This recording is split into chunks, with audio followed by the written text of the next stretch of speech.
नमस्कार दोस्तों, कैसे हैं आप सब। स्वागत है आपका हमारे YouTube चैनल एग्जाम अनुभव पर। आज हम बात करेंगे फ्रेंड्स केवीएस से जो काफ़ी वेरियस पोस्ट पे वैकेंसियां निकली हैं, जिसमें है जूनियर असिस्टेंट की भी एक पोस्ट, उसके बारे में हम बात करेंगे। लेवल 2 की है जॉब। और फ्रेंड्स यहाँ पे एज लिमिट की बात कर लेते हैं। जैसे कि आपकी स्क्रीन पे मैं दिखा रहा हूँ, 27 ईयर्स मैक्सिमम एज होनी चाहिए। जैसे कि एज रिलैक्सेशन के बाद ओबीसी के लिए 30 हो जाती है और +5 मिला के हो जाती है 33 वर्ष SC/ST के लिए। तो ये हो जाती है एज लिमिट। उसके बाद फ्रेंड्स क्या है एसेंशियल क्वालिफिकेशन, क्लास 12th आप क्वालिफाई होना चाहिए और इक्विवेलेंट क्वालिफिकेशन होनी चाहिए। रिकॉग्नाइज्ड बोर्ड और यूनिवर्सिटी। स्पीड होनी चाहिए, जैसा कि आपको पता है इंग्लिश में 35 वर्ड पर मिनट, हिंदी में 30 वर्ड पर मिनट। यानी कि एक सब्जेक्ट में चाहे आप इंग्लिश की टाइपिंग हो या हिंदी की टाइपिंग हो, टाइपिंग आपकी एक ही होगी। हिंदी में यदि आप करना चाहते हैं तो 30 वर्ड पर मिनट आपकी ली जाएगी टेस्ट, जो कि क्वालिफाइंग नेचर होगा। और यदि इंग्लिश में करना चाहते हैं तो 35 वर्ड पर मिनट आपकी इंग्लिश की टाइपिंग चेक की जाएगी। उसके बाद फ्रेंड्स जो कि होगी वर्किंग नॉलेज ऑफ हिंदी, यहाँ पे देख सकते हैं। और भी आगे चीज़ें हैं, और नॉलेज ऑफ कंप्यूटर एप्लीकेशन। तो इन चीज़ों के बारे में आपको जानकारी होनी चाहिए। तो आप बेसिकली यहाँ पे क्वालिफिकेशन, यदि आपके पास इंटरमीडिएट आपने किया है और इस फॉर्म के लिए एलिजिबल है तो इस फॉर्म को अवश्य डालें। और यहाँ पे 1200 का इसका फॉर्म होगा। और एज रिलैक्सेशन की जैसे कि मैंने आपको बताया ही है, यहाँ पे 5 वर्ष SC/ST के लिए, OBC के लिए 3 वर्ष 10 ईयर्स। जैसा कि वुमेन कैटेगरी, जैसे कि आपको पता होना चाहिए PGT TGT librarian PRT only, जो ऑल कैटेगरीज हैं इनके लिए है 10 ईयर्स। यहाँ पे जम्मू कश्मीर के लिए जो हैं बिलोंग करते हैं 5 ईयर्स है। और यहाँ पे आप बात कर सकते हैं जो डिसेबिलिटीज़ हैं उनके लिए 15 साल 13 साल 10 साल। दिव्यांग लोगों के लिए वहाँ पे इनके बारे में बात की गई है। एक्स सर्विसमैन के लिए यहाँ पे है 5 वर्ष का छूट, OBC के लिए 8 वर्ष के लिए, जो जितने भी एक्स सर्विसमैन हैं इनके लिए आप छूट देख सकते हैं 8 वर्ष। यहाँ पे 8 वर्ष की बात की गई है। 5 वर्ष की जनरल, 8 वर्ष OBC, SC/ST 10 साल। और एक्स सर्विसमैन जनरल जो ग्रुप B और C पोस्ट के लिए 3 साल और 6 साल है। यहाँ पे ग्रुप BC के लिए 6 साल और ग्रुप BC के लिए SC/ST के लिए 8 साल। ठीक है, इन तरह से इतनी चीज़ें आपको पता हो जाती हैं। यहाँ पे फ्रेंड्स से बात करें, जो कट ऑफ बनेगा आपको रिटर्न एग्ज़ाम, जो कि आपके का एग्ज़ाम होगा, रिटर्न एग्ज़ाम उसी के बिहाफ पे आपका सिलेक्शन होगा।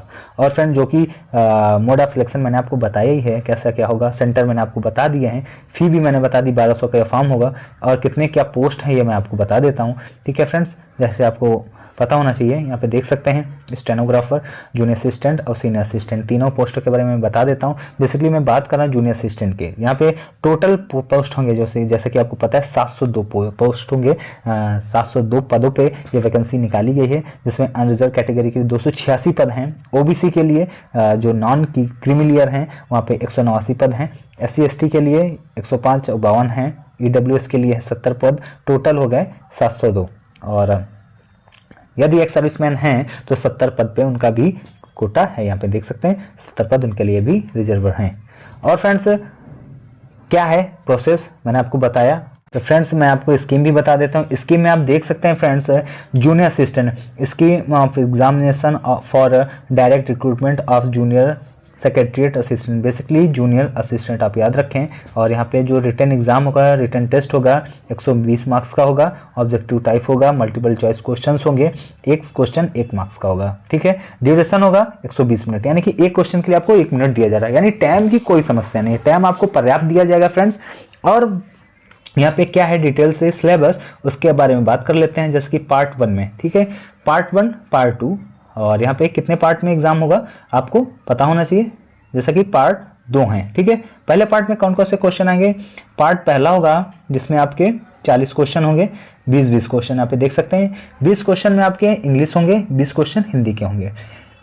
इंग्लिश में word substitution, synonyms, antonyms, spelling error होगा, स्पॉटिंग एरर होगा, सेंटेंस ऑफ ग्रामर, जैसा कि आपको pronoun, noun, adjective, verb, preposition, conjunction, A and the का यूजर होगा, और एडियम्स एंड फ्रेजेस होंगे। हिंदी के बारे में बात करें फ्रेंड्स, गद्यांश होगा, पर्यायवाची तद्भव तत्सम होंगे, मुहावरे होंगे, लोकोक्तियां, शुद्ध अशुद्ध विभक्त होंगे, संधि विच्छेद होंगे, अलंकार, समास, वचन, लिंग, अनेकार्थी वाक्य के लिए एक शब्द होगा। पार्ट सेकंड में बात कर लेते हैं। जैसा कि आपको पता होना चाहिए 80 मार्क्स का होगा ये। ठीक है, पार्ट सेकंड 80 मार्क्स होगा, जिसमें 20 मार्क्स आपके केवल जनरल नॉलेज के होंगे, जीके के होंगे। ठीक है, जीके होंगे कितने 20 मार्क्स, और क्वेश्चन होंगे 20 क्वेश्चन होंगे।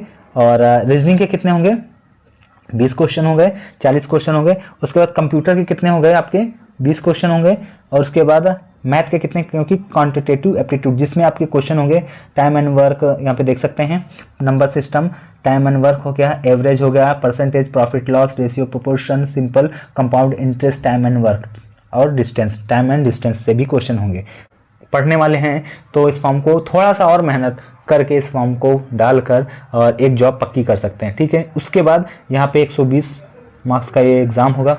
उसके बाद यहाँ पे स्किल टेस्ट होगा। स्किल टेस्ट क्या होगा फ्रेंड्स, आपको पता है कि एक टाइपिंग टेस्ट होगा, कंप्यूटर पे होगा, जो कि या हिंदी दे सकते हैं या इंग्लिश दे सकते हैं। यदि आप इंग्लिश देंगे तो आपकी स्पीड होनी चाहिए 35 वर्ड पर मिनट, और हिंदी में टाइपिंग देंगे तो आपके पास 30 वर्ड पर मिनट होना चाहिए। कोई एक में आप टाइपिंग स्पीड टेस्ट दे सकते हैं, जो कि यहाँ पे देख सकते हैं qualify the typing speed test, केवल क्वालिफाइंग नेचर का होगा। और उसके बाद फ्रेंड्स 100 मार्क्स का क्या होगा आपको पता होना चाहिए, कंप्यूटर प्रोफिशिएंसी टेस्ट, जिसमें आपका चेक किया जाएगा MS Word, MS Excel, MS SS, PowerPoint, internet. तो इतने 5 टॉपिक हैं, इन्हें भी आप पढ़ लीजिएगा। ये भी आपका एक तरह से एग्ज़ाम ही है, क्योंकि फ्रेंड्स यहाँ पे आप देख सकते हैं ये 40 मार्क्स, यहाँ पे 40% इसमें भी लाना अति आवश्यक है।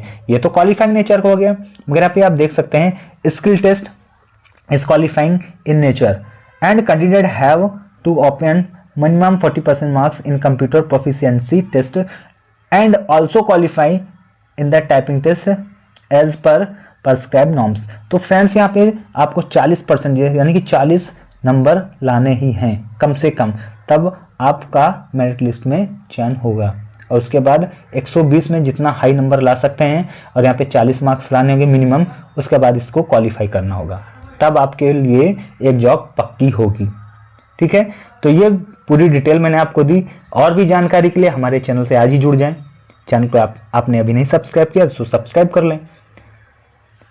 वीडियो को लाइक करके साझा करते हैं फ्रेंड्स।